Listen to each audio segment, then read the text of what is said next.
I've had many leading experts on this show, including Matthew Walker, and they've all said the same thing about sleep. They've said it's the biggest positive investment you can make in your own performance. You can have the best strategy in the world, but if you're consistently tired, poor decision-making will follow and eventually cause other things to fail in your life. So if you're looking to optimize your recovery, you should start looking at what you're sleeping on. Our sponsor, Helix, makes high-quality mattresses tailored to your body. It doesn't matter if you run hot, sleep on your side, or need something firm. Helix has a mattress for you. And I asked them recently to send one to a member of my team, and Juan received it. And we travel a lot, so when he's home, quality sleep really matters. And he told me he's getting the best sleep of his life. And the data backs it up, with 82% of people in a Helix study saying they saw an increase in their deep sleep. And with a 120-night trial, you've got 4 months to prove it to yourself. You can get 27% off at helixsleep.com/diary. That's helixsleep.com/diary.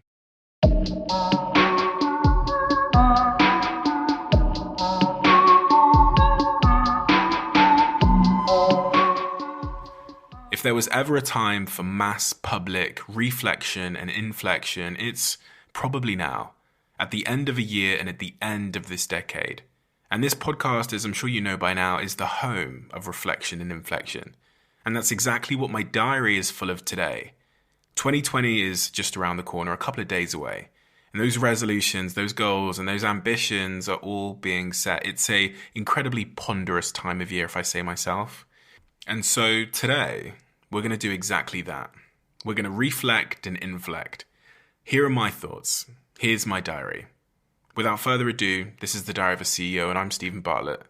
I hope nobody is listening, but if you are, then please keep this to yourself.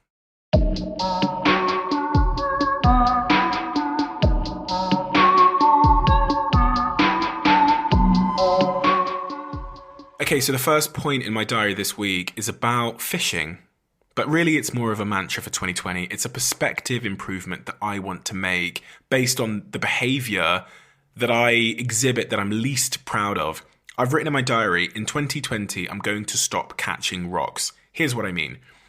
Our misery and our lack of productivity and generally our wastage, I think, comes from having a priorities issue. I think most of our misery comes from having priorities issues.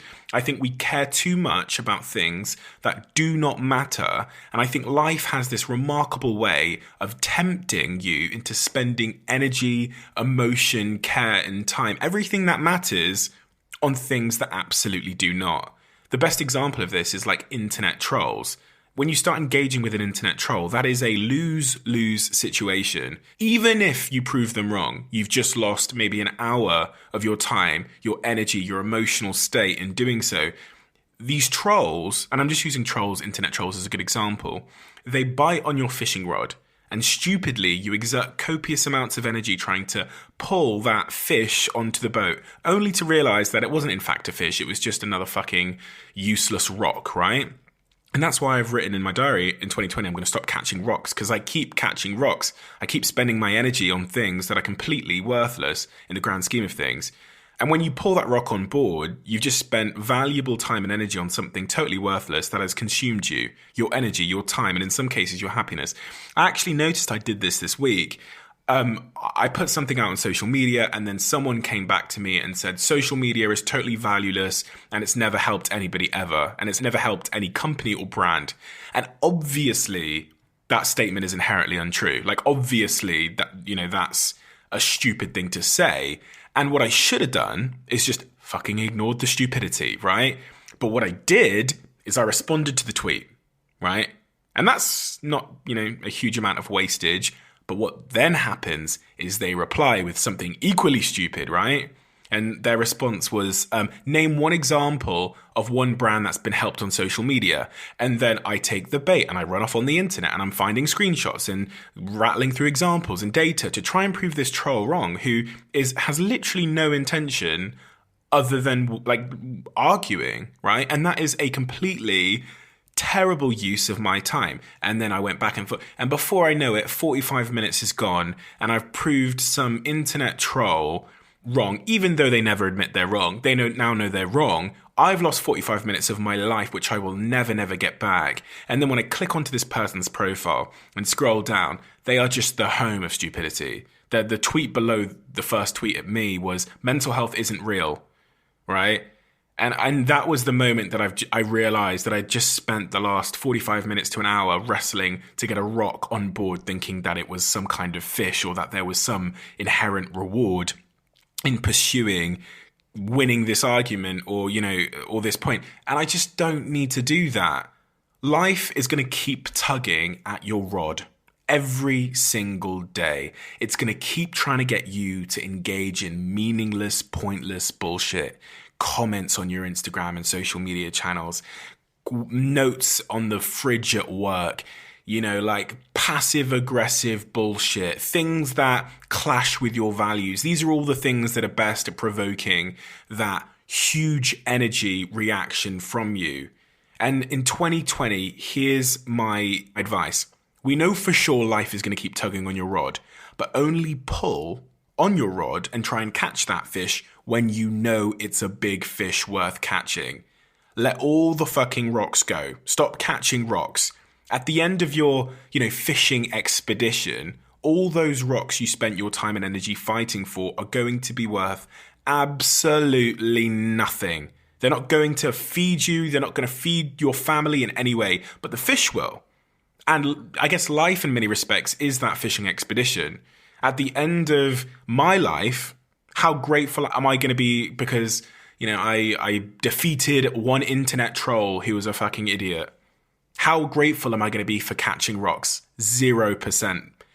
But again, shit like this is because we don't fully embrace the fact that we're going to fucking die someday. And life really is finite. It is going to end in the fully embraced context that we're all living on a short, unknown sand timer. It's absolutely bonkers that we would spend any of our sand on catching meaningless, worthless rocks and not spend that time focusing on things that actually matters. It's absolutely bonkers. If I truly believed, and if I truly knew, and if I could see that sand timer on the desk in front of me, which contains the amount of days shown in sand pouring down with the force of gravity that I have left on this earth, would I have just spent any sand on that moronic internet troll? Absolutely not. But I don't realize I'm going to die, and I'm not living like it. I'm living like I'm going to live forever, and most of us do. Every time we spend time catching these bullshit rocks, we are saying that we don't appreciate that life is finite. As simple as that. In 2020, I am going to try and change that. That's my first sort of mission for 2020. And I think you should sign up to that petition too. Let me know. Okay, so the next point in my diary is a little bit of a personal one, or at least it had a very sort of personal impact on me. And I wasn't sure whether to share this, but generally, when I'm not sure if I should share something or not, it means that I definitely should. And this podcast is the medium where I share these kinds of things. You've made a pact by listening that you'll keep this to yourself, so I hope you do. Here's the story. I was speaking at a conference in New York about a week or two ago, and I delivered my presentation. It was predominantly on influencer marketing and the future of social media. And after my presentation, there was great feedback from everybody, and it's a presentation that I'm particularly fond of because of the reaction it gets. But it was also a bit of a new presentation. And after the presentation, I received an email from a lady that had been present at the talk, and she said, "You referred to influencers as girls on one occasion, and you valorized Elon Musk, and I got up and I left." And the email was, in essence, saying that I was in some way like misogynistic or sexist or had some kind of, negative gender perspective towards the opposite sex. And I fucking shit myself. I was terrified. I was confused. I was offended, all in equal measure. Anybody that knows me knows how far that is from the set of values that I hold, and how much I've done in my personal life and in my professional life and as a leader and as a friend to fight gender and really sort of any inequality I see for my whole life. It's just the nature of who I am. For some reason, and this is potentially a stupid, naive thing to say, being a minority, being the only black kid in a school of 1,500 white kids, growing up in bloody Cornwall, which is, 99% white, and being a minority myself, that has given me this like strange inherent empathy towards inequality in any form. And so it's so like personal to me. And then I read on Twitter that she had done some tweets about it as well, basically saying the CEO of a social media company has used the word girl, and he's been valorizing Elon Musk. The tweet said that I'd done it for an hour. So I'd valorized Elon Musk for an hour. And listen, I've watched the Me Too movement play out. I've seen the important and very significant and very accurate movement around gender issues play out over the last 5 years in particular on social media. And I've also seen and been part of the positive change, whether that's within my own organization or within the content that I produce. And my whole strategy since I was, 18 years old and started my first business and started employing people was I will never be accused of those things if I just focus on being a really good human being, or at least the best human being that I can be. That was my strategy. And to think that just for a second, because I use the word girl to describe an influencer, which I will get into the context of, right? I was now being tarred with the same brush as these business leaders that have done atrocious things and that have rightfully lost their jobs was quite honestly terrifying to me. And I really wanted to take that moment as like a learning moment to see how I could be better, but also to learn more about the context of the world we're living in. I am a business leader, a male business leader in today's current climate. And let's not be like, let's just call a spade here.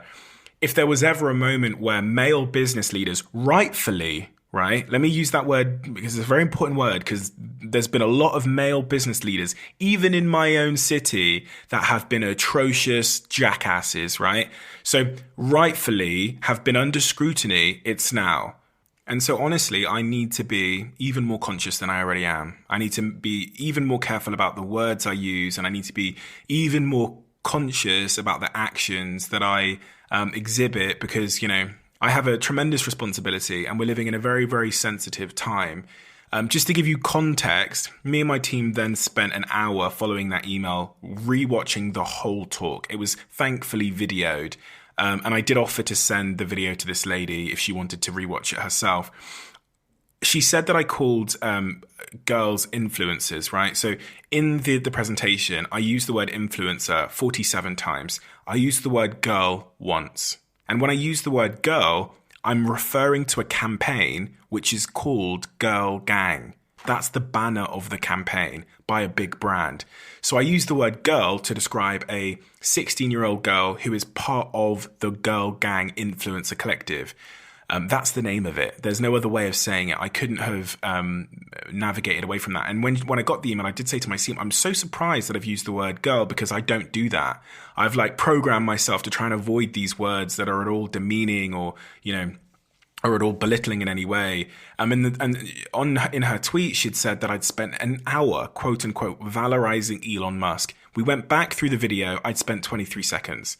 And I wasn't valorizing Elon Musk. I said his public sentiment, when you compare it to Mark Zuckerberg, is drastically better. And I showed the stats on the screen. At no point do I really take a side there.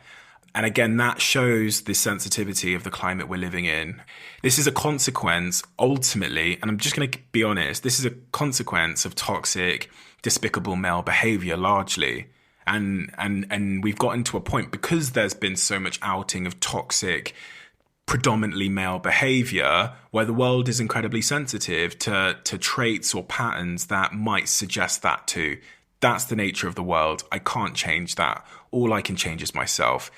And I don't know why I've shared that with you, but I felt like I had to get it off my chest, because for me, over the last week, it's been a real learning moment for me.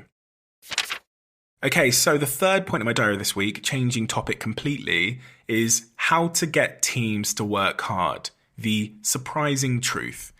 In life, there are two types of norm, really. There are social norms, right? And then there's market norms. Each have a completely different set of rules. Social norms encourage community. That's things like reciprocity. If someone does something nice for you, you should do something nice for them. It's like a society social norm that we all follow. A good example is, if someone does you a favor, you aren't obliged to pay it back immediately. You will pay it back at some point, but you don't give them an invoice when they do you a favor. However, with market norms, like professional norms or work norms, on the other hand, it's much less emotional in context.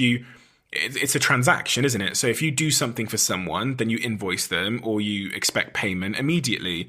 And social and market norms usually don't mix very well together. Like family and, business doesn't work well together. And everybody says it's incredibly hard to work with a loved one or a partner. And this is why, because the norms are clashing.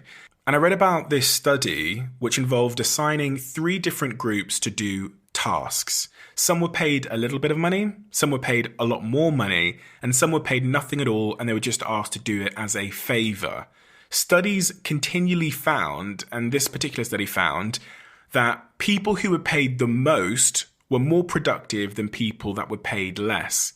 But, and this is a fucking astronomical but, the people who weren't paid anything were the most productive of all the groups. The people who were just asked to participate as a favor were the most productive. They weren't paid a penny. They were operating under social norms, not market norms. And that was reflected in their behavior and their performance.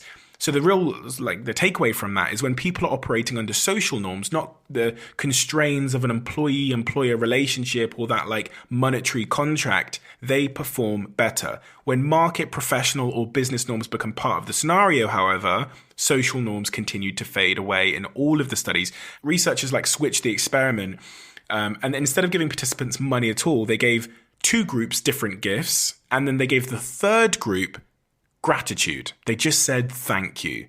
And this changed things again. Now, instead of getting paid, people just received gifts or a thank you, right?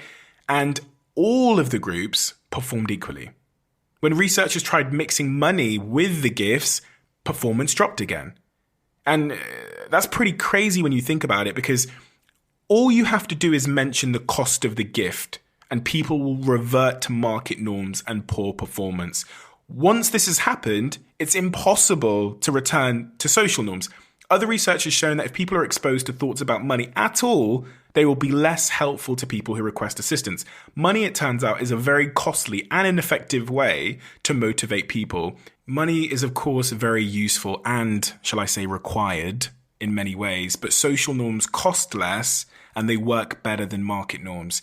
If you want to increase national productivity in the United Kingdom or America or in any other country, maybe we should analyze the social contract we make with our teams, with employees.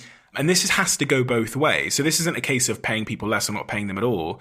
It's introducing more of those family values, that gratitude, those social norms, the reciprocity, which is helping them for free without expectation of return, as well as them helping you for free. And if we reanalyze how the social contract of our teams, of our sports teams, of our groups, of our clubs, of our friendships, of our families are designed, I think we'll have much more willing groups around us. Companies occasionally try to do this. They often refer to their teams as families.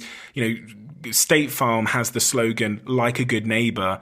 And these are inherently attempts at generating good feelings and social norms within their customers. The thing is, if companies succeed in cultivating that kind of cozy relationship with their customers or employees, they will rightly expect it and need it to be reciprocated. That means you can't just call your employees a family or your team a family and then not treat them like one, right? And just hope that they treat you like family. It has to go both ways. And in the case of State Farm, playing hardball with customer due dates and imposing fines and things like that will break the whole spell, making customers disillusioned and hostile. Nevertheless, social norms do build loyalty and they do engage people. It can be worthwhile, especially for companies, professionals, employers, freelancers, to cultivate those social norms with everybody they interact with. If you are part of a team or involved in a team, focusing on cultivating those social norms can have a defining impact on your team and on your ability to achieve an objective over time. It's certainly something that I'm incredibly focused on as a leader, as a friend, as a family member in 2020. Not everything needs to be about money. We can reciprocate in other ways. And when we do, the science says we're more likely to get the results that we're looking for. Okay, so the next point in my diary, number 4, is super, super short, and I'm not going to give any context on this whatsoever. It's just 3 lines. I've written in my diary, the people that are hardest to walk away from are often the people we need to walk away from the most. Most of our emotional harm is caused by parents, best friends, and family. It's time to put your happiness over your history. Okay, so the next point in my diary is about laziness, and I guess procrastinating and being undisciplined. But what I've written is, the labels we give ourselves are only true because we believe them. Here's the thing. When you don't fully understand a person's context, or you don't understand your own context, or what it feels like to be them every day, or what it actually feels like to really be you, when you don't really understand or know yourself, it's very easy to impose these abstract, rigid expectations on yourself or on someone else. A good example is like homeless people. We say that all homeless people should put down the bottle and get to work. Never mind that most of them have mental health symptoms and physical ailments. They're fighting constantly to be recognized as human. Never mind that they're unable to get a good night's rest or a decent meal for weeks or months on end. And there's this crazy hypocrisy, which I won't go into, which I've noticed. Even in our comfortable, easy lives, most of us can't even go a few days without craving a drink anyway, or purchasing something irresponsible. But no, homeless people have to do better, right? That's what we do when we don't understand. But they're already doing the best they can. In context of their world, they're doing the very best that they can. According to clinical social psychologists, if a person's behavior doesn't make sense to you, if your own behavior doesn't make sense to you, instead of labeling yourself something, which in and of itself is a dangerous thing to do, it's probably because you are missing a part of their context, a part of your own context. It's really that simple. We resort to labels to try and explain things we don't understand. We say someone's lazy, they're a procrastinator, they're a perfectionist. We label ourselves lazy or a procrastinator or whatever because we're missing our own context. When I was 15, my school and my schoolmates, 100% of them thought I was lazy, without a shadow of a doubt. Trudging into only 30% of my lessons, usually late, always without my homework or any type of book, pen or pencil. And it's fairly easy to jump to the conclusion that that's a lazy kid. And that's what people, that's the conclusion they jump to about me, because they were missing very important context. The context was that I was actually working really fucking hard. I was building businesses. At the age of 14, I started my first business selling Japanese clothes to the English market. After that, I started another business called Excite, which ran all of the major under 18 events in the southwest of the UK.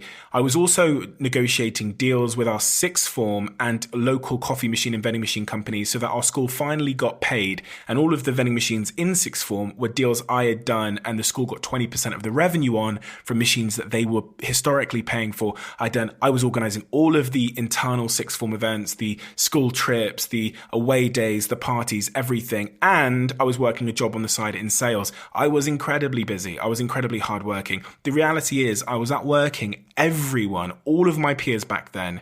And in all honesty, I still do that today. Nobody calls me lazy now. But the metric in which society was judging me is no longer what it was. Back then it was classroom attendance and grades, and now it's professional success. How can the laziest person that my school teachers and my school friends knew now be the least lazy person that my school teachers and my school friends know? What's changed? There's really two things that have changed. The metric in which we're measuring, right? We're no longer measuring classroom attendance, and the context we have, right? People now have the context on me, but people didn't then. And we dismiss so many talented people with high potential because we don't have context. And we do that every time we walk past a homeless person on the street. We dismiss them and stick a label on them because we don't have context. People love to blame procrastinators for their behavior because putting off work sure does look lazy. It looks, like a lack of motivation to the untrained eye. Even people who are actively doing the procrastinating can make the tremendous mistake of calling their behavior laziness. You're supposed to be doing something. You're not doing it. That's a moral failure, surely, right? You have a problem. This means you're weak-willed, unmotivated, and lazy, doesn't it? No, it really doesn't. Psychologically, no, it doesn't. It means there's context missing. Do everything you can to avoid that label and do everything you can to try and understand the context. What studies show is that if you're procrastinating, this could be a number of things. It could be A, anxiety about your attempts at doing this task and not being good enough. It could be B, confusion about the first steps to take to start on this task. But either way, there's something about that particular task that's causing you some kind of psychological discomfort, a psychological barrier. There's context missing. Because in fact, procrastination is more likely when the task is meaningful and the individual cares about doing it well.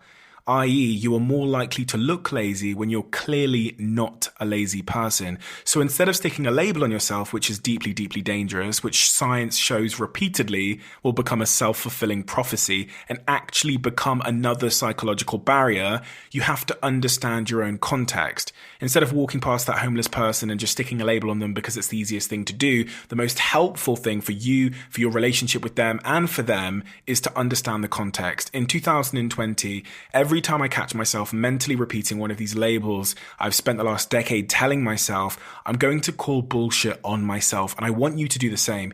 Here are some of the labels I tell myself frequently. I tell myself that I'm unorganized. I tell myself I'm a perfectionist. I tell myself that I'm emotionally cold.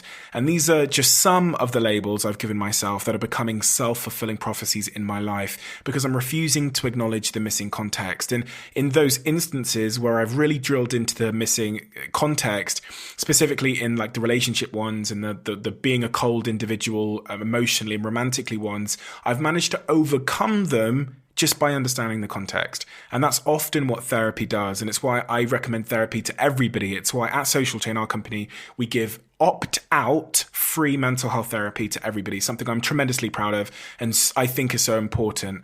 A life with no labels is the most free, productive, successful, and happy life any of us can dream to live. Live that life. Predictably irrational.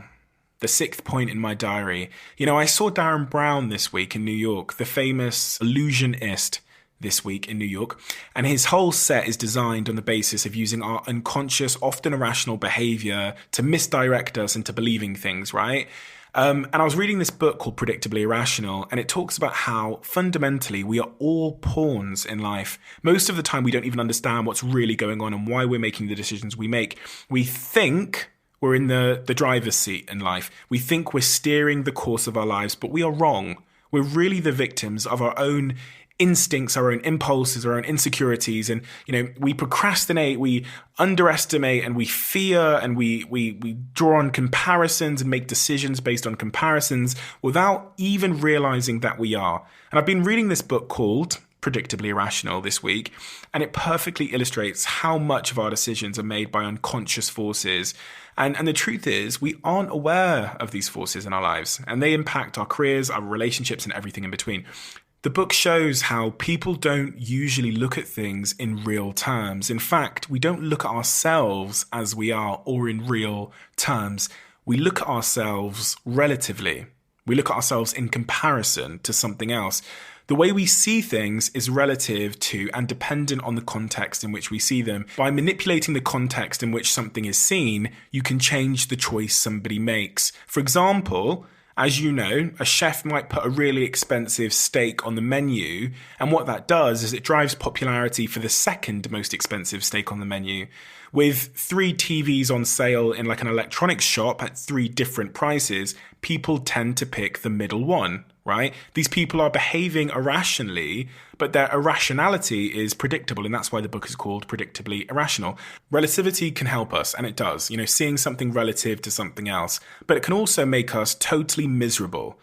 And we see this happen when we compare ourselves unfavorably to others. We get envious, we feel less than, and we exhibit symptoms of like mild depression. This is part of the reason social media is so good at making people feel so miserable. People follow aspirational people. They don't follow dumb, ugly, unfashionable, poor, boring people. They follow for inspiration and for admiration reasons without realizing that the relativity games their mind is programmed to play are causing them to feel inadequate and inferior and unworthy and like they are missing something. It's no surprise that in the social media age, cosmetic surgery has absolutely exploded. In fact, the one area of cosmetic surgery that's seen the fastest growth over the last couple of years isn't the face, because makeup can handle that. It's the shape of our body, right? That's the area of cosmetic surgery that's seen the biggest explosion. And the Kardashians and Instagram have made the shape of our bodies more important than ever before.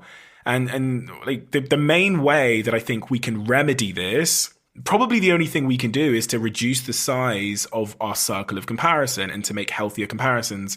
And that includes your digital online circle. This means reducing the scale of what we're comparing ourselves to, and also the truth of what we're comparing ourselves to. This is in part, and I've banged on about this a lot, why I unfollowed and muted people at scale across my social media channels. And I muted people that didn't provide me with healthy relative comparisons. I kept inspiration.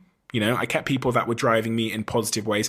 I keep people who drive me to pursue things that are full of internal substance and have like substantive values. But I don't follow fake perfect people living superficial lives anymore, because they will make me strive for an equally shallow life that does not serve me according to every major study, right?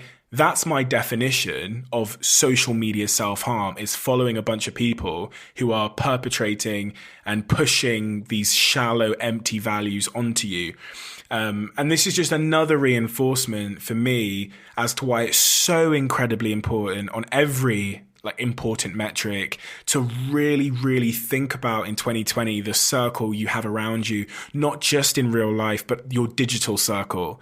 Those people you follow that you think are harmless, Kylie, why anyone in their right mind would follow Kylie Jenner on Instagram just boggles my mind. When you've read what I've read and you've seen the studies I've read by Professor Tim Kessler and others and Johanna Hari and, even this book, it's so blatantly clear that doing that is an act of self-harm, and one that I hope we can get rid of next year. Unfollow Kylie Jenner. Okay, another really super short point in my diary this week, but something that comes up a lot in my life. I've just written there are two things people and professionals in particular should stop focusing on.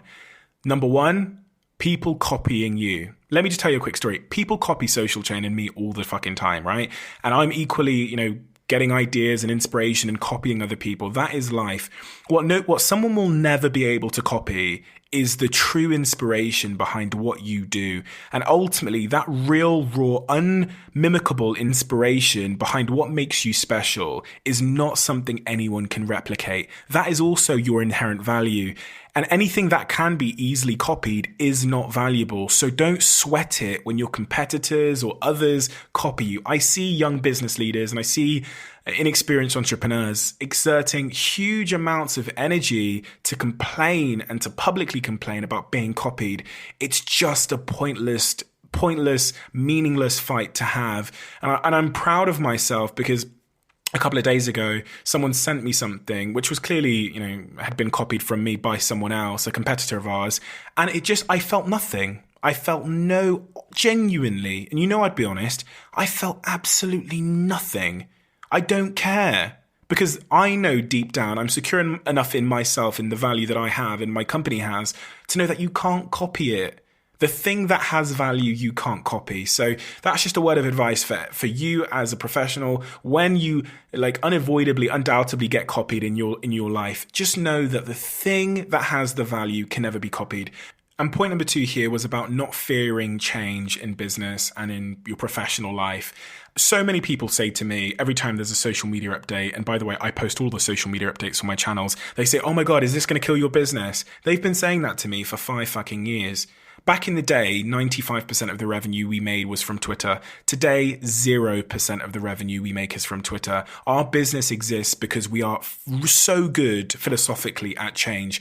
Every time something changes, whether it risks destroying my own business model or not, I'm excited. It changes for everybody. And what change does is it closes one door and swings open another. And that new door has no one walking through it yet. Right? So it's more valuable than the door that's just closed typically. So my attitude towards change has always been excitement. I don't give a fuck if change is going to hurt our business, because the opportunity that change creates, I believe, with the healthy perspective, is going to drastically help our business. And that's always been my genuine perspective. And I wanted to share that because often I see online people trying to fight change because they're threatened by it. And it's a losing strategy. Innovation and change is coming for all of us like a bulldozer in our rear view mirror. It's gonna run us over, and we can sit and we can dwell and we can cry as we're crushed under the bulldozer's weight, Or we can see it coming and adapt. We can switch lanes, get out of that lane and start working hard on a new one, because the only thing, as they say, that is inevitable is change itself. And the last point in my diary this week, I always end on relationships and love. I don't know why I do that, but I always do. So thanks for sticking to the end of this podcast. Point number 8 was the process of a bit of reflection and inflection this week. Here's the context I think is important. The reason why this came to me as an idea and the reason why I wrote it in my diary is because I've had a lot of shitty relationships, right? And right now, as I said in my podcast, I'm in a good one. I'm in a good relationship with a good person. And it's just starting out, so it's not probably even a relationship yet, but I'm in a good situation. And I reflected on some of the bullshit I told myself historically. I reflected on some of the blame that I carried out when my relationships didn't work historically. And I came to this conclusion. There are probably only 2 possible reasons why any of us are having a shit love life or we're single. The first reason, right, is we've not met the right person yet. And the second reason is you're not the right person yet, right? The first requires time and patience. The second requires self-awareness and self-development, and in some cases, therapy, right? We've all got friends who we know that are single because they've not met the right person yet. And we've also all got friends who we know are single because they're not the right person yet. We watch them go through that same cycle of disappointment time and time again without having the self-awareness to address the underlying issues that are causing their romantic encounters to be so short-lived. The disappointment our friends experience often creates more insecurities and therefore more issues, ensuring that that cycle of disappointment is more guaranteed to continue than it was before. It's further reinforced. And in my case, after spending 18 years watching my parents ferociously argue with each other every day, subconsciously, as I've said on this podcast before, I learned that relationships were like prison. They felt like prison to me. This meant that at 16 years old, when I met someone I liked, and that might have been the right person, I literally rejected them the minute it became anything serious. If I hadn't done the work to understand why I was doing this, there is no doubt in my mind I would have let that unaddressed issue carry on and create a pattern throughout the rest of my life, ruining my chances of a healthy romantic relationship, irrespective if I met the right person or not. And then later in life, I've met the wrong person a few times. And even though I was now the right person, I kept, finding people that were incompatible to me. It took me so many years to understand myself and really to fix myself, but it changed my life in tremendous, tremendous ways. Blame is so incredibly easy, and when you're insecure, taking responsibility risks hurting an already fragile self-esteem and ego. So typically we resort to blame. It's the easier, more comfortable option. Looking in the mirror and taking responsibility for your own bullshit is hard, but it's the only way to break that cycle. If I had one wish for this year, it would be that some of my friends, some of the people closest to me were finally able to break that cycle. If you know anybody that you hope will break that cycle this coming year, then just send them this podcast and hopefully they'll, if they get this far into it, they'll take the indirect message. And the last point in my diary this week is a new one for me, but it's incredibly exciting. The podcast now has a sponsor. And as 2 weeks ago, I told you that I wanted to do this podcast twice a week and I wanted to invest more into it and improve the production and the content and everything about it so that it's better for you. So we started looking for a sponsor, and the areas I started looking in were really the tools and people and products that I use to make my life better as a podcaster, as an entrepreneur. And I came across one. It's called Boost by Facebook. As a lot of you know, the majority of my business and the success of my business has been because of social media. And if you're a young entrepreneur or a business owner or a job seeker, it's incredibly hard to navigate social media and Facebook and understand all the opportunities and the changing landscape in real time constantly.